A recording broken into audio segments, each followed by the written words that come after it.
¿Sí? Buenas tardes a todos. Hoy venimos con este trabajo en el año del bicentenario sobre Josefa Claudia, Josefa Palacios, la cual reconocen autora del cuadro de los desembarcos de los pendientes orientales. A ver ahora. Compartiremos pinceladas de su vida y algunas novedades de la artista colombiana. Yo les voy a hablar un poco sobre la vida de ella. Es la séptima hija del matrimonio de Pedro Palacio y Rosa González Amores, los cuales se casan, ambos asturianos, y se casan en Colonia del Sacramento. Y encontramos los bautismos de los primeros hijos. Luego no son encontrados y sí el último hijo. Según los censos de la zona, descubrimos que en 1919 aparece con 5 años, por lo cual pensamos que nace en 1814. En el censo del 32 figura con 16 años, por lo cual nos da 1816. No se encuentran bautismos, hay un periodo en que faltan los registros, entre abril del 13 y abril del 15, porque fallece el párroco a cargo y está sentado en los libros, por lo cual validamos más o menos que sea la fecha o el año de nacimiento 1814. Luego sí, los padres aparecen como padrinos y en varios otros documentos a partir del 15, lo que suponemos que nunca se fueron de Colonia, simplemente el registro no, por alguna causa, no se encontró. Se casa, bueno, la ubicamos en Montevideo. Hay dos hermanos, Luis y Gregorio, que en el 1839 están registrados acá en la llegada a Montevideo, por lo que suponemos que ella como mujer haya venido con los hermanos, y se casa con Manuel Gómez de la Gándara en 1841, 31 de marzo. Luis Gómez de la Gándara era de Vigo, España, y fallece en Buenos Aires. Ahí está el matrimonio. Es un abogado que estudió en Santiago de Compostela. Al terminar, abandona España y se dirige al Río de la Plata. Junto a Jaime Hernández edita en Montevideo la revista Española y más tarde Iris, y fue fundador del Club Ibérico de Montevideo. Fue muy amigo de Florencio Varela y crítico a la tiranía de Rosas, lo cual lo hizo emigrar a varios casos.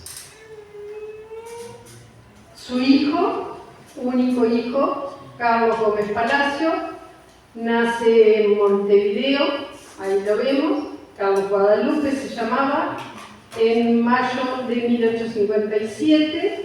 Era un abogado, exdiputado de la República Oriental de Uruguay, y muy amigo de Iriarte Borda, educado en Europa, recibido por la Universidad de la República y por problemas políticos también, pero con Santos se radica en Buenos Aires.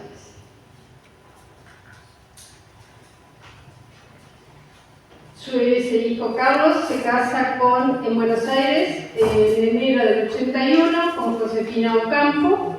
Josefina Ocampo es parienta de Carlos, es la nieta de una hermana de la madre de José. Una prima tercera. Una prima, ahí está. Que tiene un cuento interesante, ya que es Ocampo Inis, el hijo del ilegítimo del rey Jorge IV. De esa unión nacen dos hijas, María Blanca, que está ahí con sus hijos, que es la única que tiene descendencia, y María Josefina Elena, que fallece en París en 1908, soltera.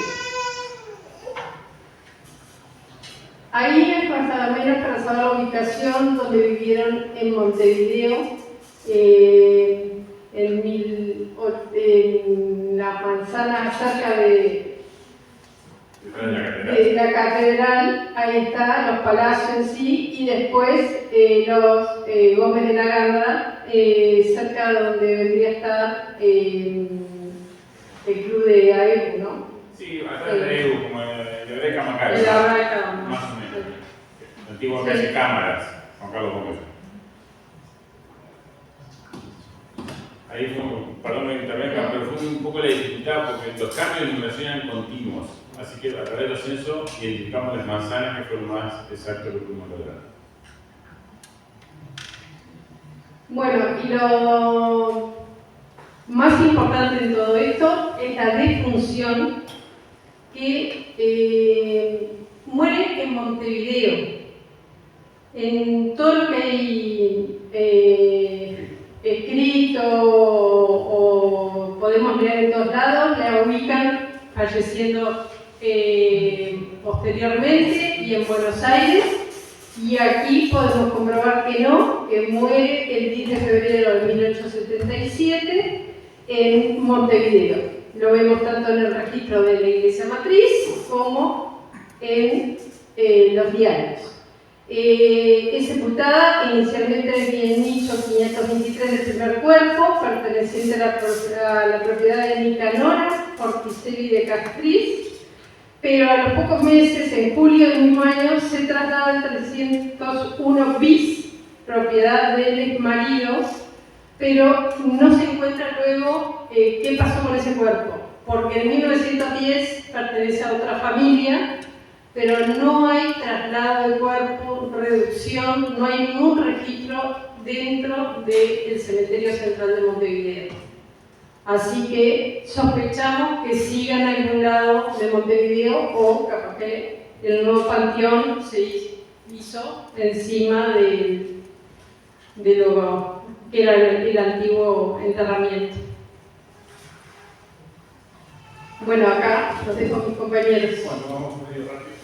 Esa amistad que se ve que tuvo Josefa Palacio con Nicanora Porticelli de Castriz nos da idea de que estuvo en la playa de la Graciada porque Ramón Castriz compra esos campos en 1833, lo que después fue la estancia Casa Blanca de Domingo Doñana, que limita justamente con el arroyito Gutiérrez, donde desembarcaban los patriotas.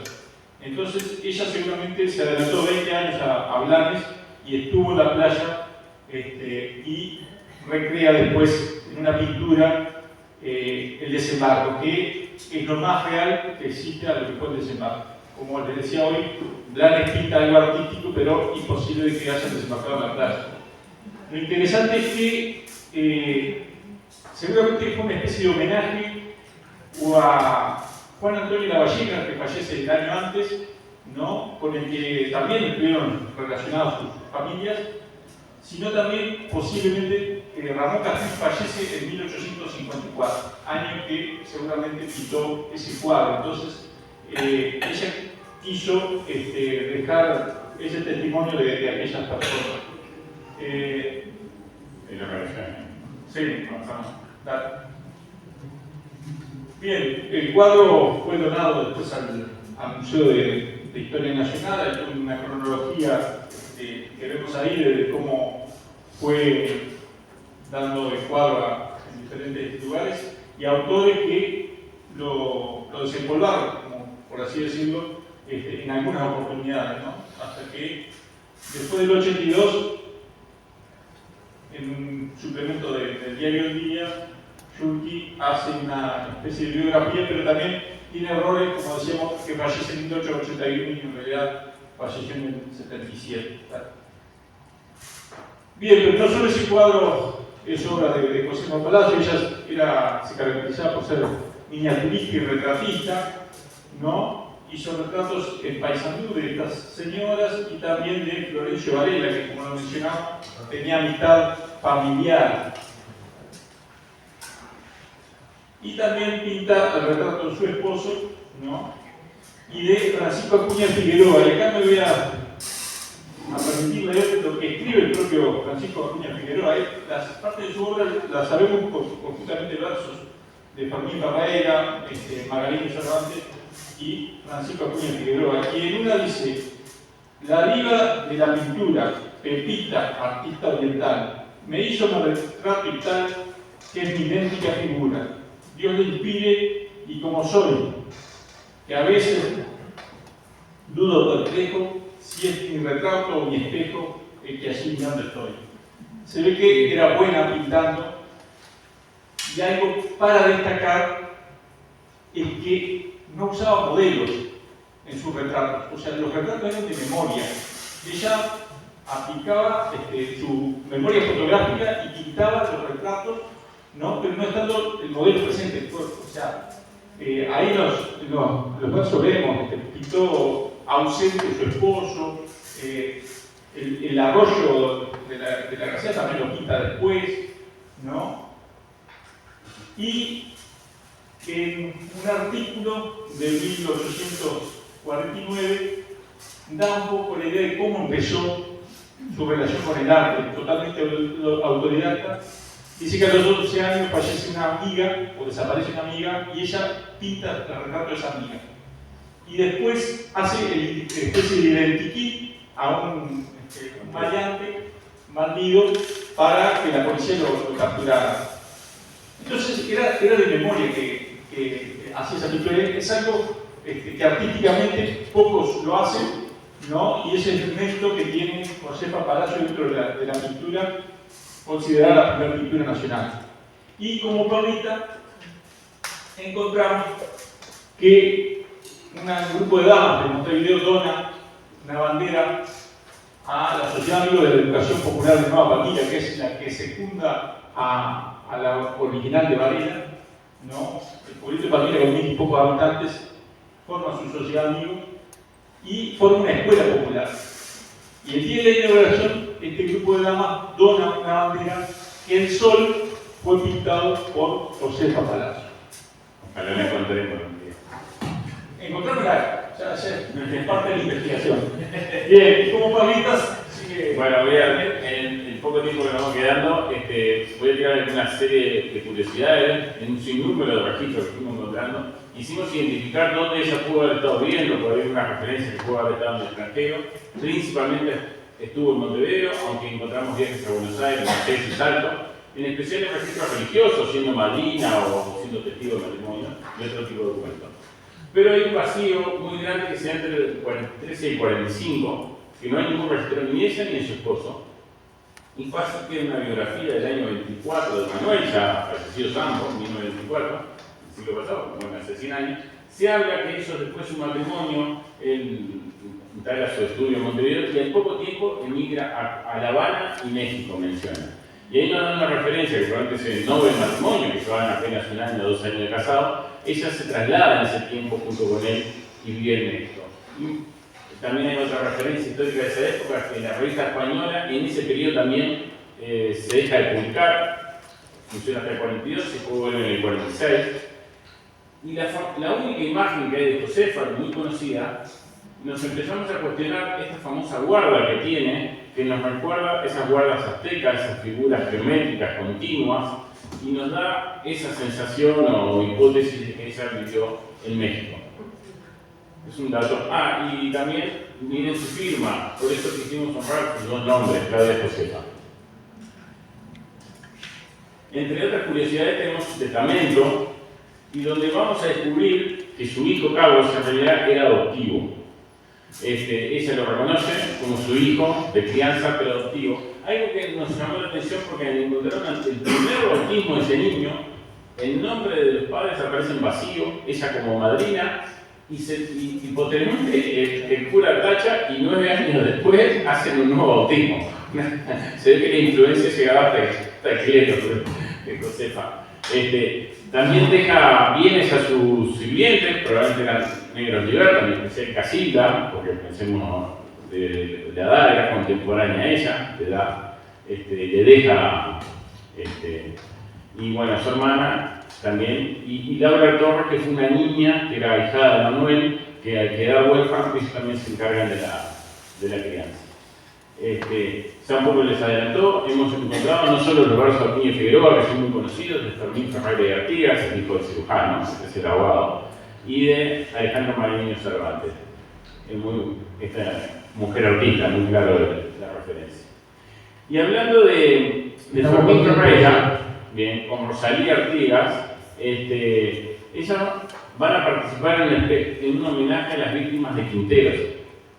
Eso nos lleva un poco a un activismo político de esas mujeres. Y voy a ir avanzando rápidamente en este tema porque vale la pena. En 1865, cuando ya Venancio Flores es designado como gobernador provisorio, ella va a participar en un homenaje en la entrega de una bandera, con un grupo de damas que aparece Bernardina en la lista. Y es ella la encargada de dar el discurso de la entrega de esa bandera. Quizás no nos da tiempo, si nos echan, nos echan. Quisimos transformar la imagen de Josefa, de inteligencia artificial, y que ella nos contara un poco qué decía ese discurso. Después de tantos homenajes, de tantas felicitaciones públicas como ha recibido su excelencia, el brigadier general don Venancio Flores, por haber restablecido el reinado de la libertad y de la civilización en esta tierra sagrada, venimos también nosotras a acreditar que sus heroicos hechos no han pasado para nosotras como sombras fugitivas. En el seno de la familia, en el santuario del hogar doméstico, han resonado a medida que se iba produciendo, y allí los hemos sentido con toda la efusión, con toda la vehemencia de que es capaz el corazón de la mujer. Allí, Señor, los hemos ido grabando en el corazón de nuestros tiernos hijos, enseñándolos a amar y reverenciar al gran Padre de la Patria a quien tanto le debemos. Así, antes que la historia los recoja y los tramita a la posteridad, ya estarán formando el fondo de las tradiciones populares.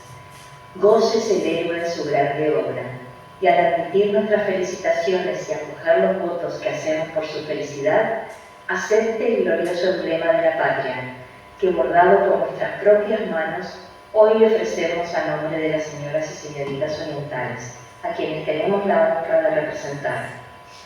Plegue al cielo, que al desplegarla en sus robustos brazos, desaparezcan todos los rencores civiles, y corran a agruparse bajo su sombra tutelar todos los orientales, unidos en un solo pensamiento y en un solo deseo, la paz y la aventura de la patria por la libertad y el orden.